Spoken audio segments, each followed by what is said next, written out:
أعوذ بالله من الشيطان الرجيم. بسم الله الرحمن الرحيم. اللهم صل على محمد وعلى آل محمد كما صليت على إبراهيم وعلى آل إبراهيم إنك حميد مجيد. اللهم بارك على محمد وعلى آل محمد كما باركت على إبراهيم وعلى آل إبراهيم إنك حميد مجيد. بسم الله الرحمن الرحيم. اللهم أجعل صلاتك ورحمتك وبركاتك على سيد المرسلين وإمام المتقين وخاتم النبيين عبدك ورسولك إمام الخير وقائد الخير ورسول الرحمة. اللهم ابعثه المقام المحمود الذي يغبطه به الأولون والآخرون. اللهم إنك تسمع كلامي وترى مكاني وتعلم سري وعلانيتي ولا يخفى عليك شيء من أمري. وأنا البائس الفقير المستغيث المستجير الوجل المشفق المقر المعترف بذنبي أسألك مسألة المسكين وابتهل إليك ابتهال المذنب الذليل وأدعوك دعاء الخائف الضرير ودعاء من خضعت لك رقبته وفاضت لك عبرته وذل لك جسمه ورغم لك أنفه. اللهم لا تجعلني بدعائك شقيا وكن بي رؤوفا رحيما يا خير المسؤولين ويا خير المعطين برحمتك يا أرحم الراحمين. اللهم إني أسألك يا الله بأنك الواحد الأحد الصمد الذي لم يلد ولم يولد ولم يكن له كفوا أحد أن تغفر لي ذنوبي إنك أنت الغفور الرحيم. بسم الله الرحمن الرحيم. سورة أنزلناها وفرضناها وأنزلنا فيها آيات بينات لعلكم تذكرون الزانية والزاني فاجلدوا كل واحد منهما 100 جلدة ولا تأخذكم بهما رأفة في دين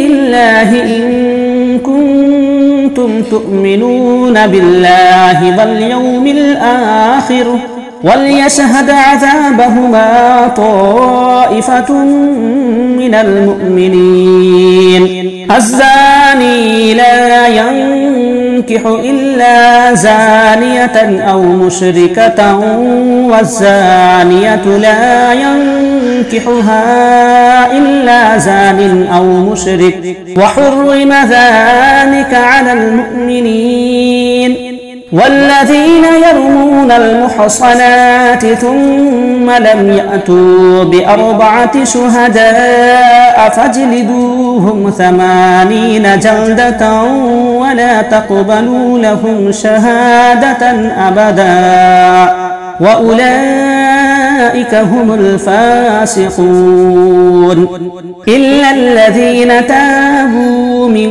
بعد ذلك وأصلحوا فإن الله غفور رحيم والذين يرمون أزواجهم ولم يكن لهم شهداء إلا أنفسهم فشهادة أحدهم 4 شهادات بالله إنه لمن الصادقين والخامسة أن لعنة الله عليه إن كان من الكاذبين ويدرأ عنها العذاب أن تشهد 4 شهادات بالله إنه لمن الكاذبين والخامسة أن غضب الله عليها إن كان من الصادقين ولولا فضل الله عليكم ورحمته وأن الله تواب حكيم إن الذين جاءوا بالإفك عصبة منكم لا تحسبوه شرا لكم بل هو خير لكم لكل امرئ منهم ما اكتسب من الإثم والذي تولى كبره منهم له عذاب عظيم لولا إذ سمعتموه ظن المؤمنون والمؤمنات بأنفسهم خيرا وقالوا هذا إفك مبين لولا جاءوا عليه ب4 شهداء فإذ لم يأتوا بالشهداء فأولئك عند الله هم الكاذبون ولولا فضل الله عليكم ورحمته في الدنيا والآخرة لمسكم فيما أفضتم فيه عذاب عظيم إذ تلقونه بألسنتكم وتقولون بأفواهكم ما ليس لكم به علم وتحسبونه هينا وهو عند الله عظيم ولولا إذ سمعتموه قلتم ما يكون لنا أن نتكلم بهذا سبحانك هذا بهتان عظيم يعظكم الله أن تعودوا لمثله أبدا إن كنتم مؤمنين ويبين الله لكم الآيات والله عليم حكيم إن الذين يحبون أن تشيع الفاحشة في الذين آمنوا لهم عذاب أليم في الدنيا والآخرة والله يعلم وأنتم لا تعلمون. ولولا فضل الله عليكم ورحمته وأن الله رؤوف رحيم. يا أيها الذين آمنوا لا تتبعوا خطوات الشيطان ومن يتبع خطوات الشيطان فإنه يأمر بالفحشاء والمنكر ولولا فضل الله عليكم ورحمته ما زكى منكم من أحد أبدا ولكن الله يزكي من يشاء والله سميع عليم. ولا يأتل أولو الفضل منكم والسعة أن يؤتوا أولي القربى والمساكين والمهاجرين في سبيل الله وليعفوا وليصفحوا ألا تحبون أن يغفر الله لكم والله غفور رحيم. إن الذين يرمون المحصنات الغافلات المؤمنات لعنوا في الدنيا والآخرة ولهم عذاب عظيم. يوم تشهد عليهم ألسنتهم وأيديهم وأرجلهم بما كانوا يعملون يومئذ يوفيهم الله دينهم الحق ويعلمون أن الله هو الحق المبين. الخبيثات للخبيثين والخبيثون للخبيثات والطيبات للطيبين والطيبون للطيبات أولئك مبرؤون مما يقولون لهم مغفرة ورزق كريم. يا أيها الذين آمنوا لا تدخلوا بيوتا غير بيوتكم حتى تستأنسوا وتسلموا على أهلها ذلكم خير لكم لعلكم تذكرون.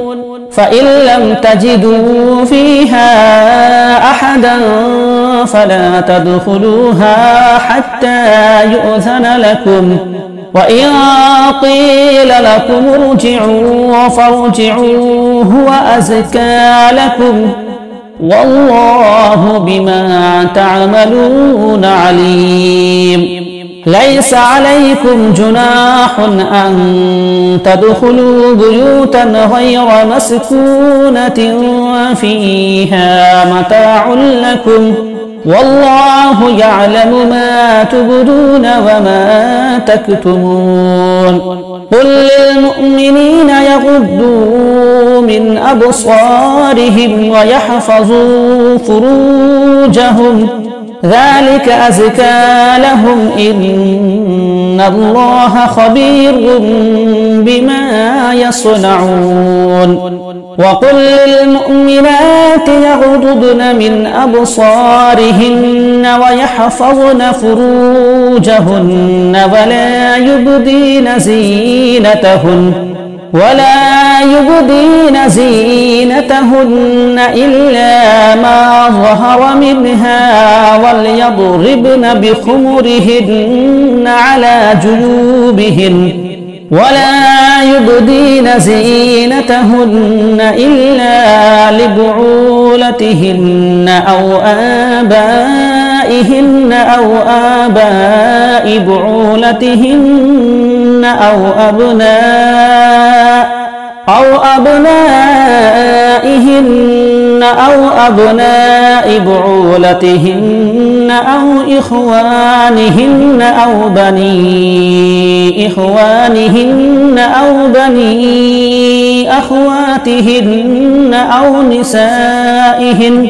أو نسائهن أو ما ملكت أيمانهن أو التابعين غير أولي الإربة من الرجال أو الطفل الذين لم يظهروا على عورات النساء ولا يضربن بأرجلهن ليعلم ما يخفين من زينتهن وتوبوا إلى الله جميعا أيها المؤمنون لعلكم تفلحون.